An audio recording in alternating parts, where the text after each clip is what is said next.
ખેડા મવદા પોલીસની ચુસ્ત કાર્યવાહીથી એક મોટો છેતરપિંડીનો કેસ ગણતરીના કલાકોમાં જ ઉકેલાઈ ગયો છે। ખોટી ઓળખ આપી ડોક્ટર તરીકે છેતરપિંડી કરનાર દંપતીને પોલીસે ઝડપ્યું છે।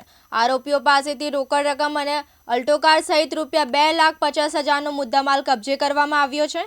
ચાલો આ આખી કાર્યવાહી અંગે વધુ માહિતી આપતા આપણા પ્રતિનિધિ પાસેથી જાણીએ। મવદા તાલુકાના ચુણેલ ગામે એક દંપતીએ ડોક્ટર તરીકે ખોટી ઓળખ આપીને ગામ લોકોને છેતરવાનો પ્રયાસ કર્યો હતો। દંપતીએ દવાખાનું શરૂ કરવાનું છે કહી એક સ્થાનિક વ્યક્તિને વિશ્વાસમાં લઈને ₹50,000 લઈ ફરાર થઈ ગયા હતા। મવદા પોલીસ સ્ટેશનમાં છેતરપિંડીનો ગુનો નોંધાયા બાદ પોલીસ ઇન્સ્પેક્ટર R.K. ગોહિલના માર્ગદર્શન હેઠળ ખાસ ટીમો રચી તપાસ શરૂ કરવામાં આવી। સીસીટીવી ફૂટેજ, ટેકનિકલ ઇનપુટ્સ અને ગુપ્ત માહિતીના આધારે પોલીસે ગુનામાં વપરાયેલી અલ્ટો કારના આધારે તપાસ આગળ ધપાવી। તપાસ દરમિયાન જાણવા મળ્યું હતું કે આરોપી દંપતી આણંદ જિલ્લાના કાસોર ગામે ભાડાના મકાનમાં રહે છે। પોલીસે રેડ પાડી હિતેશપુરી, બાબુપુરી ગોસ્વામી અને તેની પત્નીને ઝડપ્યા હતા। શરૂઆતમાં આરોપીએ ગુનો ન સ્વીકાર્યો, પરંતુ બાદમાં બંનેએ છેતરપિંડીની કબૂલાત આપી। મવદા તાલુકાના ચુણેલ ગામની અંદર એક અજાણ્યું કપલ અલ્ટો કાર લઈને આવ્યું હતું અને ત્યાં આગળ લોકોને વિશ્વાસ અપાવ્યો કે હું ડૉક્ટર છું અને અહીં આગળ ઘર ભાડે લેવાનો છું। એ રીતે વિશ્વાસ અપાવી અને મારું એક પાર્સલ આવે છે જેને મારા પાર્સલ છોડવામાં ₹50,000 અત્યારે ખૂટે છે એમ કહી અને ₹50,000 એમની પાસેથી ઉછીને લીધેલ।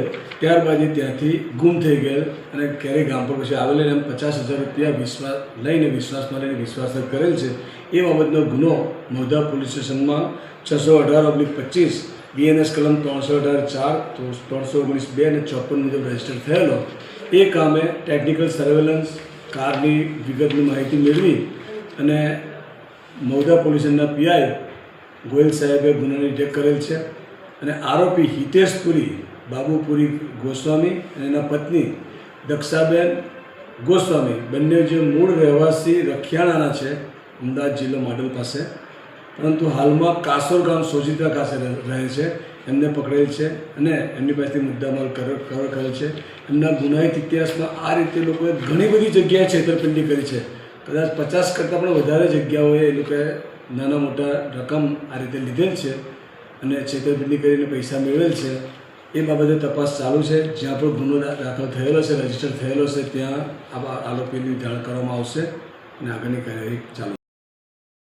જિગ્નેશ સોઢા, દિવ્યાંગ ન્યૂઝ, મવદા, ખેડા।